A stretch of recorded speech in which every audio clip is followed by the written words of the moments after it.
Alright guys, I'm Dominic here with Kitguru, and this is the Zotac GTX 1080ti Mini. Now, you can clearly see it is a tiny card. It measures just 211mm long compared to most of the aftermarket cards, which are 300mm plus, 2.5 slot, even 3 slot cards. This is obviously just a 2 slot card. It's very short, very compact, and quite frankly, it's an impressive feat of engineering. However, there are several things we need to talk about it. First of all is performance. I'm not going to focus too much on performance in this video, just because you can see all the games I benchmarked, all the synthetics in the full review over on kitguru.net.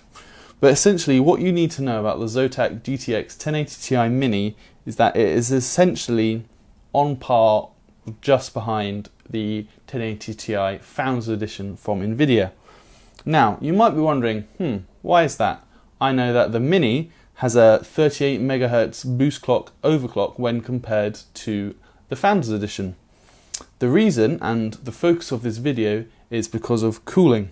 So really what I want to talk to you about is the cooling and noise of the Mini. GP102 core from Nvidia, a very powerful GPU, it emits a lot of heat.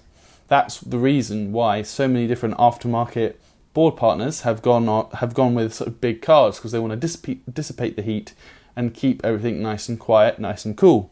So when Zotac decides, actually we're going to take GTX 1080 Ti and we're going to shrink it, make it as small as this, there are definitely ramifications. The first thing we need to discuss then is temperatures.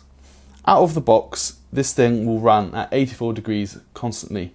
The reason for that is Zotac has, well, the default settings for the card is it has a thermal threshold of 84 degrees.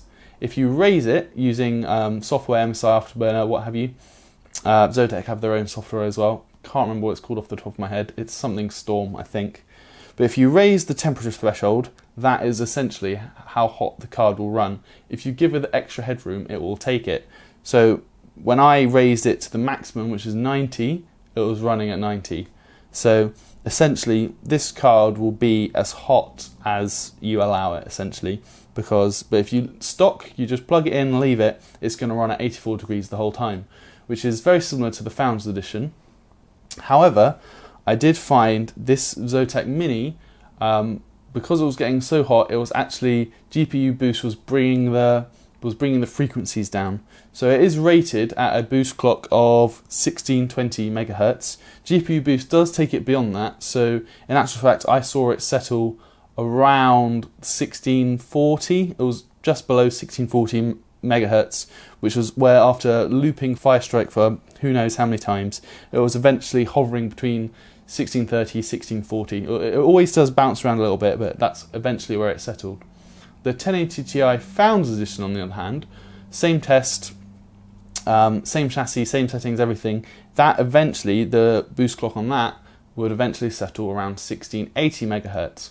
So even though the Zotac Mini does have a factory overclock, the very small cooling apparatus means that eventually GPUs will bring those frequencies back down at a level it's happier with, where it can maintain the frequency in a much more stable manner. You will see higher maximum frequencies with the Zotac Mini, just because it does have that factory overclock, but if you're playing games for a few hours, the 1080 Ti Founders Edition will eventually stable out at a speed which is higher than this Zotac Mini. So it does run quite warm, and a consequence of that is the fans do spin relatively fast. Even when you're left in my system idling, the fans will spin around 45%, which is, I believe, around 1400 RPM, just idle. So there's no semi-passive mode like that Asus Strix or the Aorus graphics cards have, where the fans will turn off when the card's under low load. In fact, this would constantly spin around 45%, which is actually quite audible. So in my noise testing, I measured the noise floor of my workroom. It was at 35 decibels. This card was idling at 40, so that's 5 louder than background noise, which is not necessarily ideal, but then it's all part and parcel of a small graphics card like this, especially one as powerful as the 1080 Ti.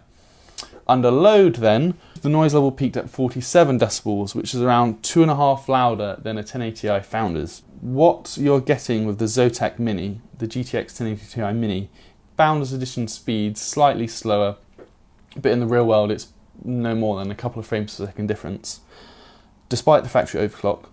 And so in a much smaller package, obviously, but then the trade-off is also noise and acoustics. So whether or not you really want to buy a card this small really depends on your use case. If you're going to put it in a tiny HT PC, that is probably a very good use case for this card, because you get the raw power. It'd be perfect for 4K gaming in the living room.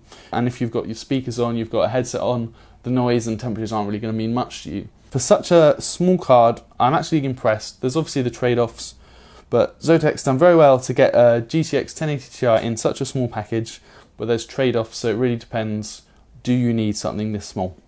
So I'm Dominic here for Kit Guru. This is the Zotac GTX 1080 Ti Mini. If you like this video, give us a thumbs up, hit subscribe if you haven't already. You can check us out on our social media, we're over on Facebook and Twitter. Twitter is @KitGuruPress. Thanks for watching, and I will see you in the next video.